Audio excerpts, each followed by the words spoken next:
ভেঙে ফেলা হচ্ছে, অর্থাৎ মাধ্যমিক ও উচ্চ মাধ্যমিক শিক্ষা বোর্ডের যে গেটটি রয়েছে সেটি কিন্তু শিক্ষার্থীরা ভেঙে ফেলার চেষ্টা করছে। আসসালামু আলাইকুম প্রিয় শিক্ষার্থী বন্ধুরা, শিক্ষা উপদেষ্টার পদত্যাগের দাবিতে আজকে কিন্তু সারা দেশে আন্দোলন এবং সকল শিক্ষা বোর্ডের সামনে কিন্তু আন্দোলন করছে শিক্ষার্থীরা। তোমরা দেখেছো যে শিক্ষার্থীদের উপর পুলিশ এবং সেনাবাহিনী হামলা করছে, তার জন্যই কিন্তু শিক্ষার্থীরা আরো তীব্র হচ্ছে।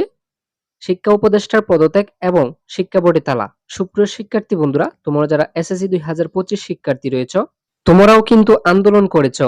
গত কয়েকদিন যাবত আন্দোলন করেছো, তাও কিন্তু তোমাদের দাবি মেনে নেয় নাই। প্রিয় শিক্ষার্থী বন্ধুরা, এখন কিন্তু তোমাদের দাবি মানার একটাই সুযোগ। এখন যারা বর্তমানে আন্দোলন করছে, তোমরা চাইলে তাদের সাথে এক হয়ে আন্দোলনটা করো। যেহেতু শিক্ষা উপদেষ্টার পদত্যাগ চাচ্ছে, ইতিমধ্যে শিক্ষা উপদেষ্টা কিন্তু পদত্যাগও করেছে। সুপ্রিয় শিক্ষার্থী বন্ধুরা, তাহলে তোমাদের দাবিটা মেনে নিতেও পারি। আমি তোমাদেরকে বলবো তাদের সাথে এক হয়ে তোমরা আন্দোলনটা করো। সুপ্রিয় শিক্ষার্থী বন্ধুরা, আন্দোলনের সকল আপডেট পেতে চ্যানেলটিকে সাবস্ক্রাইব করে সাথেই থাকো।